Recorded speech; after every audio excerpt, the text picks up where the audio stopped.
Hello and welcome to this new series of daily news digest. आज फिर हम आपके लिए कुछ इंपॉर्टेंट आर्टिकल्स लेके आए हैं। So starting with this two important articles. First, I am sharing my screen. Is this article from the Hindu. The Hindu के एडिटोरियल में ये आर्टिकल आया हुआ है, जिसमें as you can see here, India sustainable development goal focus and its human development issue. तो human development and sustainable development goals के ऊपर ये आर्टिकल है। इसमें तीन चार जो इंपॉर्टेंट टेकअवेज हैं, एक्चुअली इसमें जो डाटा दिया हुआ है वो बहुत इंपॉर्टेंट है मेंस पर्सपेक्टिव से। और काफी सारा डाटा यहाँ पर इंपॉर्टेंट है जो स्टूडेंट्स को नोट डाउन करना चाहिए। First thing which is important is this 17 sustainable development goals. Second thing, अब इसमें कुछ गोल्स यहाँ पर मेंशन भी है, as you can C.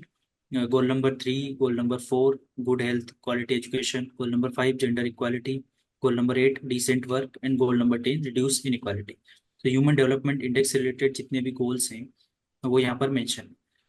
Next thing which is important is this report of human development report. This is report release by UNDP. ठीक है, तो ये रिपोर्ट इंपॉर्टेंट है, इसके पैरामीटर्स इंपॉर्टेंट है। रिपोर्ट्स के क्या क्या पैरामीटर है, क्या क्या डायमेंशन है, तो यहाँ पर डायमेंशन मेंशन है। लॉन्ग एंड हेल्दी लाइफ, इसको कैसे मेजर करते हैं हम, life expectancy at birth. Second thing is knowledge, knowledge को कैसे मेजर करेंगे, expected year of schooling and mean year of schooling. And third thing जो है यहाँ पर है decent standard of living, so income per capita. इसमें ऑलरेडी इस टाइप के क्वेश्चन पूछे जा चुके हैं और पूछ सकता है कि कौन कौन से पैरामीटर है जो इस इंडेक्स के अंडर में कंसिडर किया जाता है। Next thing which is important is this India's ranking in this human development इस कैटेगरी जो आप यहाँ देखोगे, किस कैटेगरी में एचडीआर रिपोर्ट में इंडिया को रखा गया है, तो इसको मीडियम ह्यूमन डेवलपमेंट कैटेगरी में रखा गया है। And this human development index value of 0.644, यहाँ पर वैल्यू भी दे रखी है। 134 है जो रैंकिंग है, एंड आउट ऑफ 193 कंट्रीज। अब जो रैंकिंग दे रखी है उसमें आप देखोगे कि इसमें कितना इंक्रीज हुआ है ये भी मेंशन है। 1990 में ये कितना था, 0.434 स्कोर था, जो अभी होके 0.644 हो गया है। So increase by 48%। तो कितना डेवलपमेंट हुआ है इंडिया में, उसको हम इसके थ्रू आंसर्स में बता सकते हैं। सेकेंड थिंग इज जो इंडिया का डेवलपमेंट हुआ है और जो नेबरिंग कंट्रीज का डेवलपमेंट हुआ है उसमें क्या डिफरेंस है। तो आप देखो कि नेबरिंग कंट्रीज का जो पेस है, बीट बांग्लादेश, भूटान और चाइना, इसका पेस जो है वो एज कम्पेयर टू इंडिया थोड़ा सा फास्ट है in case of this SDI index. Next thing जो मेंशन है यहाँ पर देखोगे आप, जेंडर गैप। तो जेंडर गैप के ऊपर यहाँ पर डाटा मेंशन है। एचडीआर रिपोर्ट जो है, एक ये इस टाइप का क्वेश्चन बन सकता है कि एचडीआर रिपोर्ट में जेंडर डेवलपमेंट इंडेक्स भी आता है। सो एचडीआर रिपोर्ट का एक ये भी एक इंपॉर्टेंट पार्ट है, जेंडर डेवलपमेंट इंडेक्स, जो बताता है कि अलग अलग जेंडर का डेवलपमेंट में डिस्पैरिटी कितना है। सो ये जिसे हम बात करते हैं यहाँ पर कि ये सेपरेटली काउंट करता है वुमेन एंड मेन का, एंड उसका रेशो है जो जीडीआई वैल्यू बनता है। सो जेंडर गैप की बात करें तो यहाँ पर भी इंडिया का लेबर फोर्स पार्टिसिपेशन का रेशो दे रखा है या डाटा दे रखा है कि वुमेन का कितना है, मेन का कितना है पार्टिसिपेशन। 28.3%, ये हमें याद रखना चाहिए। When it compares to the neighbourhood countries, तो उसमें भी हम देखें तो चाइना का दे रखा है जो लेबर फोर्स पार्टिसिपेशन वुमेन का है वो 53.6% है। तो हम इसको कोट कर सकते हैं कि we have this target of achieving this goal. Periodic labour force survey जो है वो कौन पब्लिश करता है, वही यहाँ मेंशन है, ministry of statistic and programme implementation. इसमें डाटा दे रखा है कि जो वर्किंग एज फीमेल्स हैं और उसका परसेंटेज कितना है, और 2017 एंड 18 में वो कितना था। तो हम एक टाइप से ट्रेंड बता सकते हैं इसको, या ग्राफ के थ्रू भी हम इसको आंसर्स में लिख सकते हैं। लास्ट थिंग जो यहाँ मेंशन है इस आर्टिकल में इंपॉर्टेंट है, वो इनकम इनक्वालिटी। तो जब भी हम इक्विटी की बात करते हैं, इनकम इनक्वालिटी की बात करते हैं, तो ये मेंशन हो जाता है। या फिर जब भी हम इंक्लूजन की बात करते हैं, ग्रोथ सेक्शंस ऑफ सोसाइटी के पास जा रही है कि नहीं है, ग्रोथ का जो इफेक्ट है वो सभी के साथ सभी के पास पहुंच रहा है कि नहीं पहुंच रहा है, तो हम उसकी बात करते हैं। तो हमें इस तरह से इंट्रोड्यूस करना चाहिए। यहाँ मेंशन है कि जहाँ income share held by richest is 1% is very high. So जो रिचेस्ट 1% पॉपुलेशन है उसका इनकम जो शेयर है इंडिया में वो कितना है, तो यहाँ पर मेंशन है 21.7%। कंपेयर टू बांग्लादेश, बांग्लादेश में 11.6% है, चाइना में 15.7% है, भूटान में 18.1%, नेपाल में 9.7% है। तो हम देख रहे हैं कि डिस्पैरिटी इंडिया के में इनकम डिस्पैरिटी ज़्यादा है as compare to its neighbours. So ये जो डाटा हैं ये इंपॉर्टेंट हो जाते हैं, जो टेकअवेज हैं जो लिखना चाहिए स्टूडेंट्स को, और ये आंसर्स में यूज कर सकते हैं। सर इसमें एसडीजी पे किस तरह के क्वेश्चंस बन सकते हैं? यस सर, इसमें प्रीलिम्स और मेंस में दोनों में क्वेश्चंस ऑलरेडी आ चुके हैं। सो मैं कुछ एग्जांपल्स आपको बताऊं। सो हियर यू कैन सी 2016 के प्रीलिम्स में क्वेश्चन आया हुआ है सस्टेनेबल डेवलपमेंट गोल के ऊपर। इस टाइप का क्वेश्चन इसमें बन सकता है। नेक्स्ट थिंग, मेंस में हम जब देखें तो 2018 में एक क्वेश्चन आया है मेंस का। ये भी सस्टेनेबल डेवलपमेंट गोल्स के ऊपर है। तो एसडीजी में इस टाइप के क्वेश्चंस पूछे जा सकते हैं। At the same time human development के ऊपर भी क्वेश्चन पूछा गया है, कैपिटल फॉर्मेशन के ऊपर क्वेश्चन पूछा गया है। तो डायरेक्टली इनडायरेक्टली ये हर साल एग्जामिनेशन में आता है। तो ये इंपॉर्टेंट टॉपिक हो जाता है। सस्टेनेबल डेवलपमेंट गोल्स जो सारे हैं वो स्टूडेंट को एज इट इज पता होना चाहिए कि कौन से नंबर का गोल क्या किसके बारे में है, किस टॉपिक के बारे में। ठीक है। नेक्स्ट आर्टिकल जो है वो है द हिंदू का, सॉरी द इंडियन एक्सप्रेस का। जो आप देखोगे दिल्ली के बारे में है, दिल्ली पोल्यूशन के बारे में। ये रोज ये टॉपिक न्यूज में आ रहा है। So can predict a question this year कि पोल्यूशन के ऊपर कोई क्वेश्चन आए, क्योंकि हर साल ये एक इशू रहता है दिल्ली में इस टाइम पर, एयर क्वालिटी इंडेक्स का। तो इसमें जो इम्पोर्टेंट न्यूज हमारे लिए इम्पोर्टेंट है, इंपॉर्टेंट जो टेकअवेज हैं यहाँ से वो देखोगे आप। Air quality early warning system यहाँ पर मेंशन है, Indian institute of tropical metrology का। तो ये स्टूडेंट को पढ़ना चाहिए। एयर क्वालिटी इंडेक्स मैंने पहले भी बोला है, ये इंपॉर्टेंट हो जाता है। इसमें कौन कौन सी कैटेगरीज हैं, पुअर में क्या रेंज होती है, यहाँ पर मेंशन है। वेरी पुअर देखे तो हम उसमें क्या मेंशन, क्या रेंज होती है बिटवीन 300 to 400, ये इंपॉर्टेंट हो जाता है। इसके कौन कौन से पैरामीटर या कौन कौन से पॉल्यूटेंट्स हम इसमें कंसिडर करते हैं वो भी इंपॉर्टेंट पार्ट है इसका।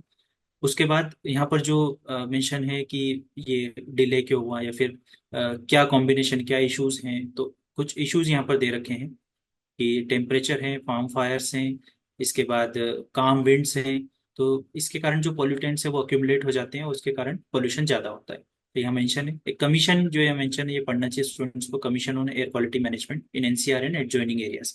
तो कैसे हमें मल्टी स्टेट कॉपरेशन यहाँ पर रिक्वायर्ड है in case of NCR region, क्योंकि सिर्फ जो पॉल्यूशन का कॉज है वो वहीं से ओरिजिनेट नहीं हो रहा है दिल्ली एनसीआर से, वो उसके आउटसाइड इट्स बाउंड्री वहां से भी ओरिजिनेट होता है। तो स्टेट्स का कॉर्पोरेशन इसमें जरूरी है। ग्रेडेड रिस्पॉन्स एक्शन प्लान क्या होता है ये इंपॉर्टेंट है। इंडिया मेट्रोलॉजिकल डिपार्टमेंट के बारे में पता होना चाहिए। सेंट्रल पॉल्यूशन कंट्रोल बोर्ड यहाँ पर मेंशन है, किस टाइप की बॉडी है, क्या इसका मैंडेट है, ये पता होना चाहिए। यहाँ पर दो पॉल्यूटेंट्स का नाम और मेंशन है, वो है PM10 एंड PM2.5। तो ये स्टूडेंट को पता होना चाहिए कि किस टाइप के पॉल्यूटेंट्स हैं, और 2.5 और 10 क्या है यहाँ पर, जो उसकी साइज की हम बात कर रहे हैं। तो पर्टिकुलेट मैटर्स जो होते हैं वो किस टाइप के पॉल्यूटेंट्स हैं, क्या इनके इफेक्ट्स होते हैं, हेल्थ पे इनका क्या हजार्ड होता है। तो ये सब चीजें इंपॉर्टेंट हो जाती है। So this was from my side. Now I would like to invite Ganesh sir to continue the discussion. Thank you sir. यहाँ पे एक आर्टिकल आया है आज इंडियन द हिंदू में, date CJI Chandrachud name justice Sanjiv Khanna successor. तो इस आर्टिकल में आपको ये जानना है कि first of all, who appoints the CJI of India, what are the qualifications of the CJI. CJI बनने के लिए क्या क्या क्वालिफिकेशंस होने चाहिए? Like CJI should be a citizen of India, he has been for at least 5 year or more the judge of the high court, or he should be the in practice of more than 10 years। तो ये qualifications हैं। And who appoint the CJI, कौन appoint करता है, किस article के तहत वो अपॉइंट किया जाता है? Basically under article 124 of the constitution, it provide the authority to the president of India to appoint the CJI. तो ये आपको थोड़ा सा देखना चाहिए इसमें। Then apart from this, you should also know about the collegium system. Collegium system क्या होता है और उसके तहत किस तरह से किसी जज का नाम रिकमेंड किया जाता है प्रेसिडेंट के लिए अपॉइंट करने के लिए। Okay, here you can also note down about the administrative power of the CGI, कि सीजीआई की एडमिनिस्ट्रेटिव पावर्स क्या क्या होती हैं, क्या क्या किस तरह से होती है, why he is known as the master of the roster. And here you can also know more about the removal of any CGI or any Supreme Court judge। अगर हमें सुप्रीम कोर्ट की जज को इम्पीच करना है या CGI को impeach करना है तो उसके क्या क्या प्रोविजंस देके रखे हुए हैं हमारे संविधान में। Okay, and that's it in this article. Ganesh sir, is there any past year question from this topic of CGI? Yes sir, यहाँ पे ऑलरेडी क्वेश्चन आ चुके हैं। ये 2021 में क्वेश्चन आया था जो डायरेक्टली सुप्रीम कोर्ट से और हाई कोर्ट से रिलेटेड क्वेश्चन था, जिसमें ये पूछा गया था कि जो रिटायर्ड सुप्रीम कोर्ट जज है वो वापस बुलाया जा सकता है कि नहीं बुलाया जा सकता है, मतलब is there any provision in the constitution और नॉट। और दूसरा पूछा गया था हाई कोर्ट के जो जज है उनकी पावर से रिलेटेड। एंड ये इसका एक्सप्लेनेशन भी है। तो इस तरह के क्वेश्चन आते रहे एग्जाम में। Okay, so that's it from my side. Now I like to call Gaurav sir to take the discussion forward. Thank you sir. So आज दो आर्टिकल्स हैं इंडियन एक्सप्रेस के that I will discuss with you. First article is wildlife board differs not for Vedanta oil exploration in Assam। इसमें तीन चार important takeaways है। First, ये जो मेंशनिंग है national board of wild life NBWL, they should know कि ये किस एक्ट के अंदर बना है। It has been like formed under the act of wild life protection act 1972। Who heads this national board for wild life? तो national board for wild life को head करते हैं प्राइम मिनिस्टर। यहाँ पे ऑल्दो लिखा हुआ है कि chaired by the environmental minister, but although it is headed by prime minister and the environmental minister acts as a vice chairperson। okay, so this is important takeaway। एक इससे मिलता जुलता एक और एक बोर्ड है, वो है animal welfare board of India. तो कंफ्यूज नहीं होना, एनिमल वेलफेयर बोर्ड ऑफ जो इंडिया है वो अलग है, वो protection against क्रूरलिटी of animal 1960 act के अंदर बना है।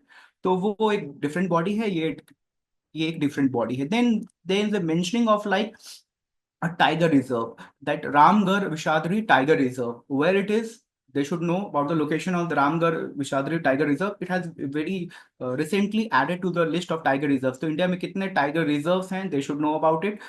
Who like manages this tiger reserve all across India? NTCA है, National Tiger Conservation Authority, उनके बारे में उनको जानना है।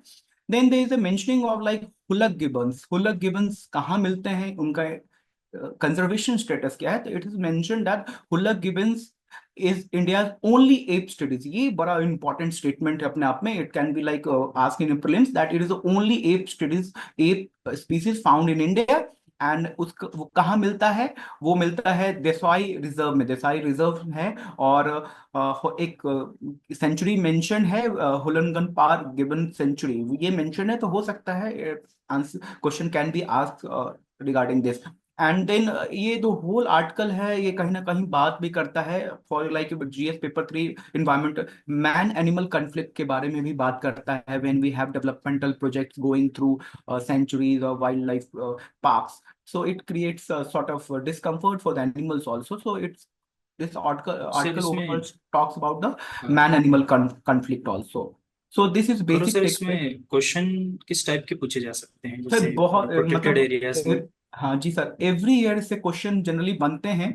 आप देखेंगे कि ये ऐसे पूछ एक सिनेरियो दे दिया कि ये स्वाम्प डियर जो बारहसिंगा है कहाँ मिल सकता है। तो वैसा ही ये क्वेश्चन पूछा जा सकता है like which of the following the most likely to find the musk deer in the natural habitat. तो question could have been formed like कि natural habitat of hoolock gibbons क्या है, और चार आपको ऑप्शंस दिए जा सकते थे। तो every year we will see tiger reserve पे भी बहुत क्वेश्चंस बनते हैं। Like in 2018 it was Pakke या पाखुई टाइगर रिजर्व कहाँ पे है, किस स्टेट में है। तो Vishdhari tiger reserve, Ramgarh Vishdhari tiger reserve कहाँ पे है, ये क्वेश्चन आ सकता है। And animal welfare board of India is established under the animal protection act 1986। तो ये गलत स्टेटमेंट है। तो इस पे ही वो national board of wild life वाला पार्ट डाल सकते थे, वो स्टेटमेंट आ सकता था। तो this whole article becomes very important. It's critical takeaways from this one should extract। Now moving to the next article, it's from the same edition of Indian Express। It's regarding your prelims and both for the mains perspective of geography and environment, you can say that।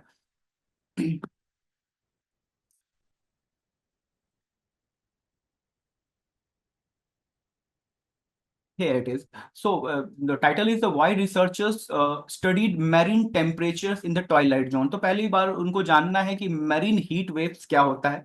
Earlier it was supposed that जो ये marine heat waves होता था that was limited to the surface only। So new study, according to new study, ये पता चला है कि up to the depth of like 1000 meters also जो जो मैरीन हीट वेव्स होते हैं वो पेनिट्रेट कर सकते हैं। And that depth is known as twilight zone. तो ट्वाइलाइट जोन क्या होता है ओशन का, they should know, student should know twilight zone क्या होता है। And then there is like mentioning of in this article, there is mentioning of like Argo floats या Argo floats क्या होता है? These Argo floats were used for the studying the temperature variance across the depth. तो वो Ergo boat floats क्या होता है, ये बॉयज क्या होते हैं, that is used for the like carrying the studies across the oceans. And then there's a mentioning of eddy currents. Eddy currents क्या होते हैं? Like the swirling waves of water that can penetrate till the depth of 1,000 meters or more than that, that carry the temperature, जो वो होता है कि lower जो cold waves होता है उसको वो ऊपर लाते हैं एंड वार्मर वेव्स को वो नीचे ले जाता है, तो it's sort of distributes the temperature. And then there is a mentioning of like marine heat waves can lead to the low oxygen levels. जो तो हमें जानना है कि लाइक टेम्परेचर वेरिएशन से ऑक्सीजन का जो डिजॉल्व स्टेटस होता है वाटर में उस पर क्या प्रभाव पड़ता है, what's the effect of like temperature has on the dissolution of oxygen in the water. And they should know, and they can link this with the other phenomena of El Nino also. तो El Nino और इसको वो link करके चल सकते हैं। तो this is very important article from a point of view of geography, prelims and environment also. So this is basic takeaway from these two articles. Now I'll invite Manish sir to take this discussion forward. The very first article I am going to discuss is related to UBI, Universal Basic Income, and it's been always in news, है ना? So this article talks about the more feasible way of making that and this UBI in India. So first of all, in this article we have a data that is given by the Economic Survey of India in 2016-17, and that recommended the considering UBI as a potential policy. तो हमारे देश में why it is required, ये एक यहाँ पे question बनता है। It is required because we are experiencing a phenomenal jobless growth, जहाँ पे प्रोडक्टिविटी बढ़ रही है, प्रोडक्ट बट द जॉब पे क्रिएशन नहीं हो रहा है ना? तो in because of that inequality को जो है प्रमोट हो रही है अपने देश में। Now this article talks about the feasibility and desirability of the UBI.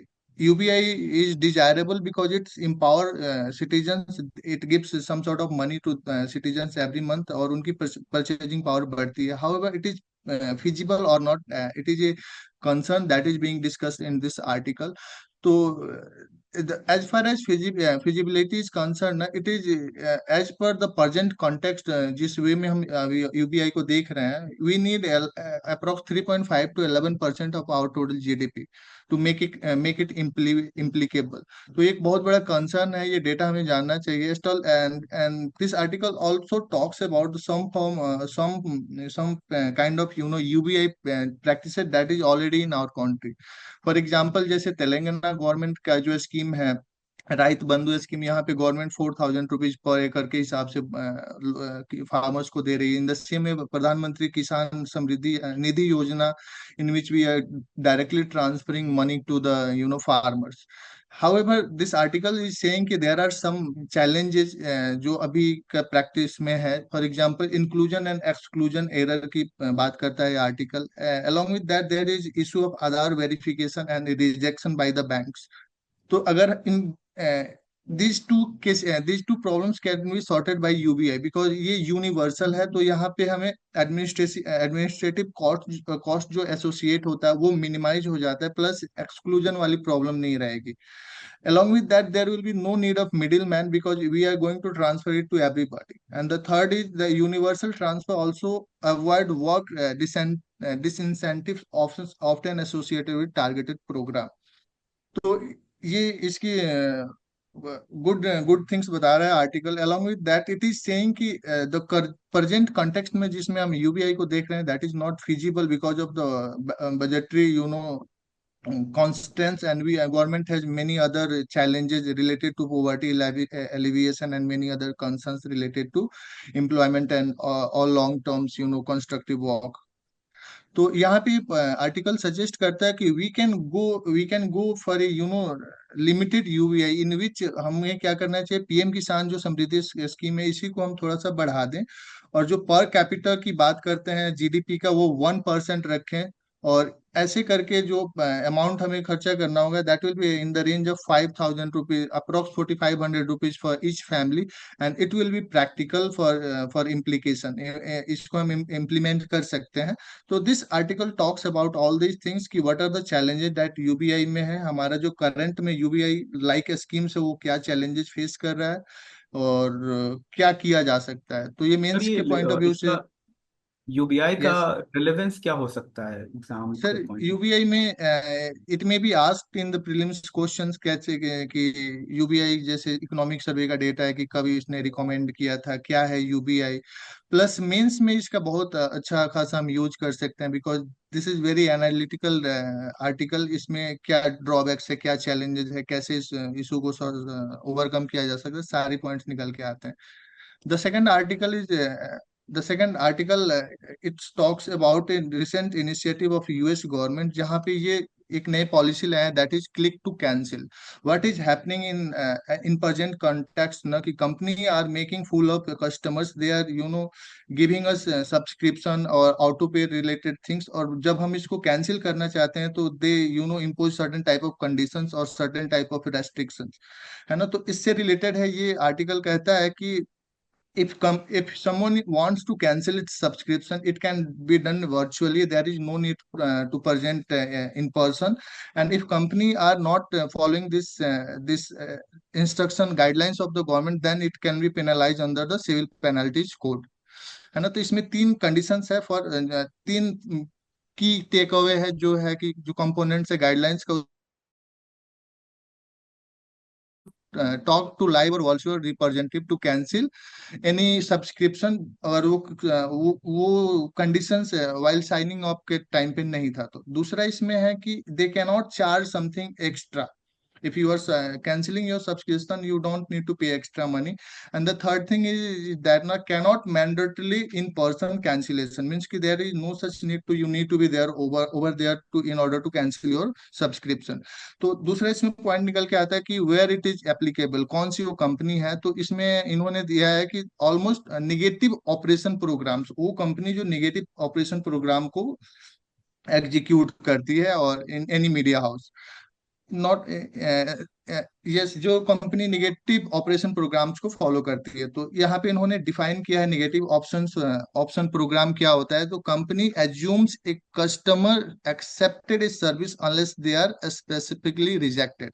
तो यहाँ पे कंपनी एज्यूम कर लेती है कि yes customer is happy with the product, and जब तक आप उसको रिजेक्ट नहीं करते हो, कंपनी मान के चलती है कि you are using that product.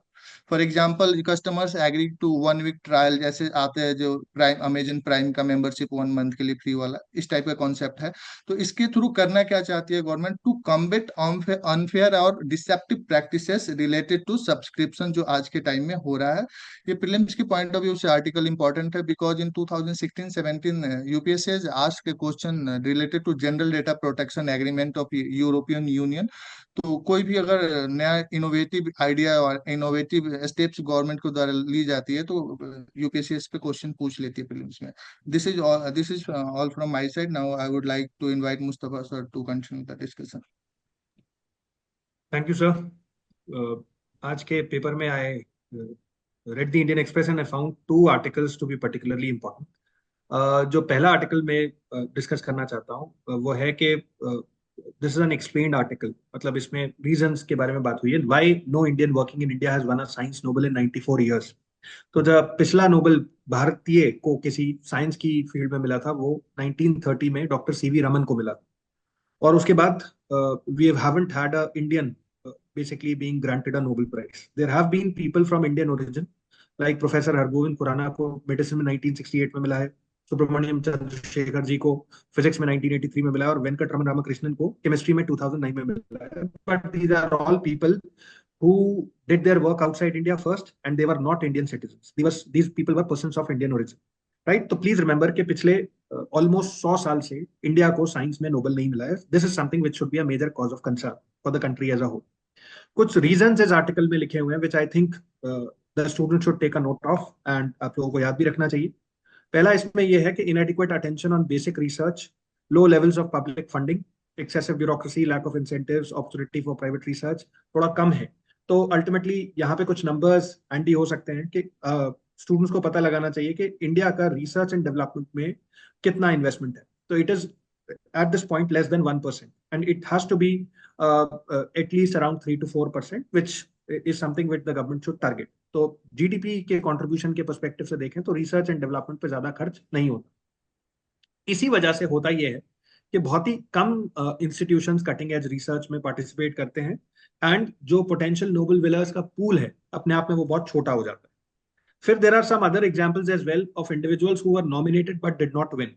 The problem with this approach is कि जो नोबेल प्राइज कमेटी है वो नॉमिनेशंस को 50 साल तक पब्लिक नहीं करती कि किन लोगों को किसी पर्टिकुलर प्राइज के लिए नॉमिनेट किया गया।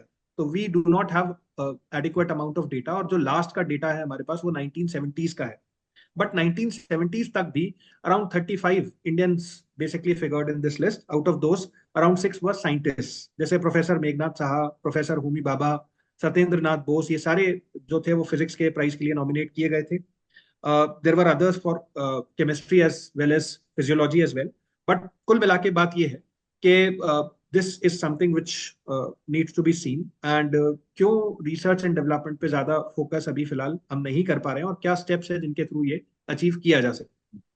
फिर इस आर्टिकल में there were some disappointments as well why we could not achieve a Nobel prize. तो बड़ा अच्छा एग्जांपल जगदीश चंद्र बोस का दिया हुआ है उसमें, who was the first person to have demonstrated wireless communication way back in 1895. अब 1909 में नोबेल प्राइज जो मिला था वो मार्कोनी और फर्डिनेंड ब्राउन को मिला था इसी वर्क के लिए, which was already done by professor GC Bose. But उनका काम जो था इसको कभी इस पर्टिकुलर अवार्ड के लिए नॉमिनेट नहीं किया गया। There are other examples as well जो आप लोग याद रख सकते हो, एंड एथिक्स के पेपर में, एसए के पेपर में इन टॉपिक्स को, इन कंसेप्ट्स को आप लिख के आ सकते हैं। वेस्ट का डोमिनेंस यहाँ पे काफी ज्यादा दिखता है, और आर्टिकल भी यही कह रहा है कि majority people who have been recognized with the Nobel prize are either from Europe or the United States of America. लेकिन आज की तारीख में चाइना काफी सारी रिसर्च कर रहा है। तो यहाँ पे कुछ डेटा लिखा है which you should note, that जैसे China has 4 times more researchers per million population than India, whose expenditure on research and development as a share of GDP is at least 3 times higher than India. तो ultimately यहाँ से देखा जा रहा है कि आगे चल के China might win a lot of Nobels. South Korea का भी यहाँ पे एग्जाम्पल लिखा हुआ है, एंड अल्टीमेटली चाइना जिसने ढेर सारा इन्वेस्टमेंट क्लीन एनर्जी, क्वांटम और आर्टिफिशियल इंटेलिजेंस यहाँ पे किया हुआ है, may see substantial amount of Nobel prize going its way. लेकिन भारत के केस में अभी भी हम काफी पीछे हैं इस पर्सपेक्टिव से, and what we need is a strong ecosystem. Article में लास्ट में सजेस्टेड है कि एक अच्छा इकोसिस्टम, ढेर सारी support in terms of scientific research, ढेर सारा पैसा जो लोगों को दिया जाना चाहिए। This is one way through which we can increase the number of Nobels coming to the country, and eventually हमारा जो साइंटिफिक कैलिबर है और बेहतर हो जाएगा उस सेंस में। So this is the article which I wanted to discuss for the very Mustafa first sir, case. Mustafa sir, which type of questions can we find from this article? Sir जो Nobel prizes हैं, हर साल हमें कोशिश करनी चाहिए कि Nobel prizes को ध्यान से देखें। जैसे इस साल भी जो अलग अलग 6 कैटेगरीज हैं उन पे नोबेल प्राइज दिया गया है। आई रिमेंबर प्रीवियस ईयर्स में यूपीएससी हैज आस्क्ड क्वेश्चंस कि जिस साल नोबेल प्राइज मिला उस साल क्वेश्चन पूछ लिया। जैसे एक इलाइजा का क्वेश्चन, इलाइजा प्रोजेक्ट। अब ये प्रोजेक्ट आया था to detect gravitational waves. 2017 is also the year जब जो साइंटिस्ट जिन्होंने ग्रेविटेशनल वेव्स को डिस्कवर किया था, इवेंचुअली प्रैक्टिकली डिस्कवर किया था, उनको नोबेल प्राइज भी मिला था। तो एक ये टॉपिक है जिसपे you can C a question जो नोबेल प्राइज से ही एसोसिएटेड है। थियोरेटिकली ग्रेविटेशनल वेव्स को आइंस्टाइन ने 20th सेंचुरी में डिस्कवर कर लिया था, लेकिन प्रैक्टिकली जिसने उसको अप्लाई करके दिखाया, जिन साइंटिस्ट ने, उनको इसी साल नोबेल प्राइज मिला था। सिमिलरली फिर ये ब्लैक होल्स के ऊपर भी एक क्वेश्चन आ गया है, इसका भी ग्रेविटेशनल वेव से रिलेटेड था, ये 2019 में क्वेश्चन।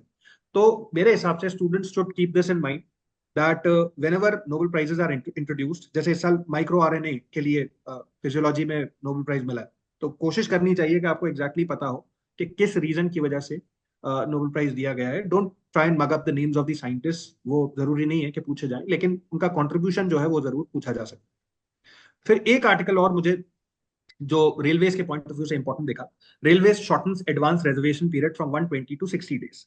अब देखा जाए तो काफी प्रैक्टिकल आर्टिकल है, क्योंकि इसमें सॉल्यूशंस जो गवर्नमेंट ने बताए हैं कि कैसे गवर्नमेंट एक्शन लेती है on the basis of inputs which it gets. तो अभी तक क्या होता था, 4 महीने के आगे की बुकिंग्स भी की जा सकती थी। This has been reduced to only 2 months, that is 60 days। तो इसके पीछे के रीजंस जो मिनिस्ट्री ऑफ रेलवेज ने किए हैं, they are that we have done this based on the experience of various periods during the years. तो 60 दिन को हमने इसलिए रखा है बिकॉज 120 days was too long for planning, और होता ये था कि ढेर सारा कैंसिलेशन हो जाता था एंड बहुत सारी सीट्स या तो वेस्ट होती थी या फिर पैसेंजर्स आते ही नहीं थे जर्नी कंफर्म करने के लिए। And one thing which also was seen because सरकारी तंत्र के साथ एक समस्या ये है कि उसमें लूप होल्स कई बार बहुत ज्यादा हो जाते। तो जब 4 महीने का रिजर्वेशन पीरियड रहता था तो many people basically blocked tickets in the major trains. तो अल्टीमेटली फिर उसको उनकी ब्लैक मार्केटिंग की जाती थी। उसको ध्यान में रखते हुए या उसको रोकने के लिए रेलवेज ने इस सिस्टम को इंट्रोड्यूस किया है कि सिर्फ आप 2 महीने के लिए आगे तक टिकट्स को खरीद सकते हैं और 4 महीने का जो स्लॉट है that has been done away with. तो ultimately we can use this article, जो इसकी जो एप्लीकेबिलिटी है वो सरकारी स्कीम्स में है। इसको एथिक्स में भी हम यूज कर सकते हैं कि कैसे सरकार या सरकारी तंत्र फीडबैक के आधार पे काम करके और इस तरह से जो लूप होल्स हैं सिस्टम में उनको कम कर सकती है। तो in that sense I think this article is important. So with this, I would like to end this particular session. Thank you so much, all of you, for joining, and have a lovely day. Thank you.